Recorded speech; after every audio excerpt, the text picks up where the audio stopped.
भाई रामदेव ककोड़िया के जहर पीने की हमें खबर मिली।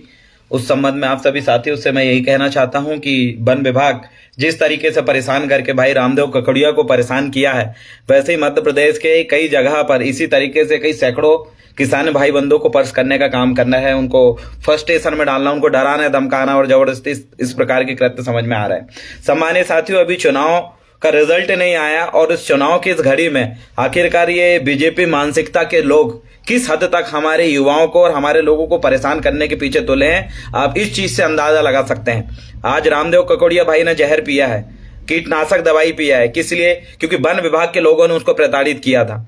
ऐसे कितने लोगों को परेशान नहीं कर रहे होंगे ये लोग। मन माने ढंग पे किसी भी तरीके से आम नागरिक को इतना मरने के लिए आदमी सुसाइड कर ले, इस हद तक अगर परेशान वन विभाग अगर कर रहा है तो वाकई ये निंदनीय है। और मैं खातेगांव देवास जिले के वन विभाग प्रशासन से आग्रह करता हूं कि इस चुनाव का रिजल्ट आने से पहले ऐसी कौन सी जल्दबाजी आपको लग गई थी कि रामदेव ककोड़िया को इस तरीके से परेशान करना और उसे खुद का आत्महत्या करने पर मजबूर करने जैसे कृत्य आपके द्वारा किया गया।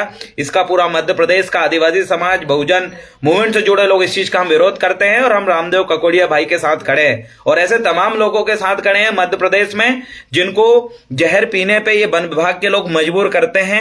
उन तमाम पीड़ितों के साथ हमारा पूरा अमला, पूरा जन समुदाय हमारा खड़ा है। हमारे साथियों, आपको बिल्कुल डरने की जरूरत नहीं है। इस जल जंगल का मालिक आदिवासियों को कहा जाता है और जो इस देश का मालिक कहे जाना वाला आदिवासी समाज आज जहर पीने पे अगर आतुर है तो अपने आप में ये मध्य प्रदेश सरकार और भारत सरकार के ऊपर बहुत बड़ा प्रश्न है। एक तरफ कई सारे सुप्रीम कोर्ट के जजमेंट हमने देखे, 5 जनवरी 2011 का जो जजमेंट था आदिवासियों को देश का मालिक कहे। कई बड़े बड़े पॉलिटिकल पार्टी के नेताओं ने कहा कि आदिवासी इस देश का मालिक है। आज देखिए रामदेव ककोड़िया जो आदिवासी समाज के युवाओं का नेतृत्व करने वाले एक युवा वन विभाग के इस तरीके से टॉर्चर को सहन ना करते हुए आज जहर पीने पर मजबूर है। कितने आदिवासी जहर नहीं पीता होगा।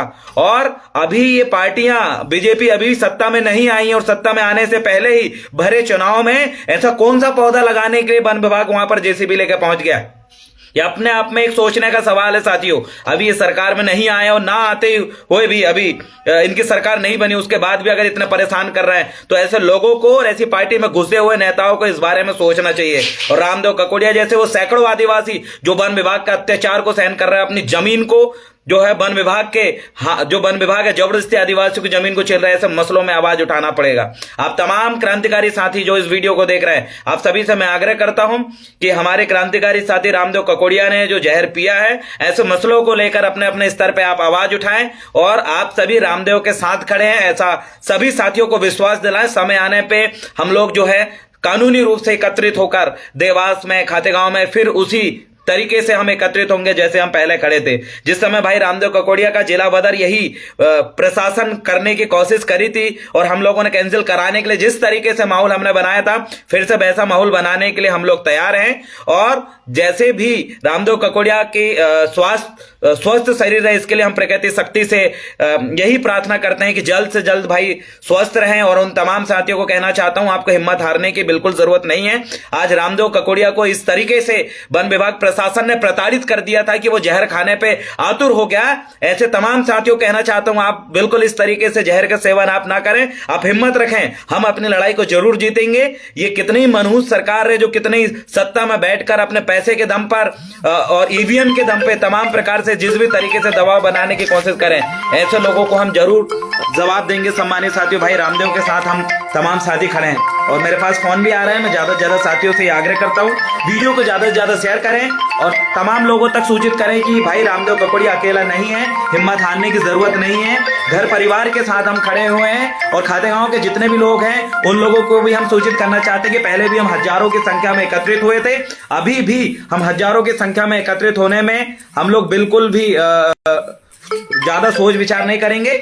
जस्ट जैसे 3 तारीख का रिजल्ट घोषित होता है, इसके बाद वहां पर हम वन विभाग के खिलाफ बड़ा आंदोलन करेंगे और ऐसी तमाम जमीनें जो आदिवासियों से वन विभाग छीनने का काम कर रहे हैं, ऐसी जमीनों को हम वापस दिलाने के लिए आवाज उठाएंगे। चाहे मध्य प्रदेश स्तर पे भी हमें आंदोलन करना पड़े, हम करने के लिए तैयार है। और ऐसे तमाम साथियों से मैं आग्रह करना चाहता हूं जो रामदेव भाई के जैसे जिनकी जमीन को वन विभाग जबरदस्ती खींचने की कोशिश कर रहा है। ऐसे जमीन वाले मुद्दों को लेकर हम भोपाल या दिल्ली में अगर हमें एकत्रित होना पड़े तो हम तमाम युवा साथी जो लगातार समाज के लिए, शोषित वंचित पीड़ित समाज के लिए जो आवाज उठाते हैं, ऐसे तमाम साथी एकत्रित होकर हम पुनः आवाज बुलंद करेंगे। जंगल भी हमें बचाना है और जमीन भी हमें बचाना है और हमारे हक अधिकार भी हमें बचाना है। हमारे पुरखों ने हम तक तो सौंप दिया, लेकिन अब हमारी रिस्पॉन्सिबिलिटी, हमारी जिम्मेदारी बनती है कि उनको बचाने का है। हमें लेना कुछ नहीं है, हमें सिर्फ बचाने का काम करना है। सम्मानित साथियों, भाई रामदेव ककोड़िया ने जिस तरीके से जहर का सेवन किया, कीटनाशक का सेवन किया, और उनका वीडियोस देख के हमें लगा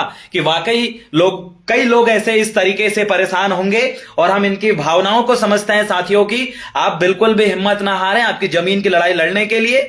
हम जो है भोपाल स्तर पे, राज्य स्तर पे हम आंदोलन करेंगे। सरकार चाहे किसी की बने, चाहे भाजपा हो, कांग्रेस हो या अदरवाइज कोई भी सरकार, हमारी गठबंधन की सरकार, किसी की भी सरकार बनती है तो ऐसे मुद्दों को हम बिल्कुल कड़ाई से उठाएंगे। ये चुनाव आएंगे और जाएंगे, लेकिन हमारी जमीन की लड़ाई, हमारे हक अधिकार की लड़ाई लगातार जारी रहेगी। इसको लेकर हम बिल्कुल भी आनाकानी या बिल्कुल भी लापरवाही हम नहीं बरतेंगे। सम्मानित साथियों, जुड़े रहें, बहुत जल्दी अपडेट हम देंगे कि भाई रामदेव की जैसी तबीयत ठीक होती है उसके पश्चात ऐसे तमाम मामलों को हम एकत्रित करने के लिए भोपाल में बड़ी एक बैठक के माध्यम से वन विभाग के जो तानाशाही रवैया और गुंडागिर्दी वाले रवैये के खिलाफ हम कैसे उठकर इसको आवाज को बुलंद करें, इस संबंध में हम कोशिश करेंगे ज्यादा से ज्यादा साथी राज्य स्तरीय हम आंदोलन करें। और जो राजस्थान के साथी मेरे साथ जुड़े हुए हैं, आपसे भी मैं आग्रह करता हूं कि ऐसे मसलों को अपने अपने राज्य स्तर पे आप कलेक्ट करें और ऐसे मामलों में हमें आत्महत्या करने की जरूरत नहीं है। चाहे हम जंतर मंतर में बैठना पड़े तो हम वैसे ही जंतर मंतर में आंदोलन के लिए बैठेंगे। जैसे काला कानून को लेकर हमारे किसान भाई बंधु साल भर आंदोलन किए थे, वैसे हम अपने जंगल को बचाने के लिए पुनः हम आंदोलन पर बैठेंगे। जय सेवा, जय भीम, जय संविधान।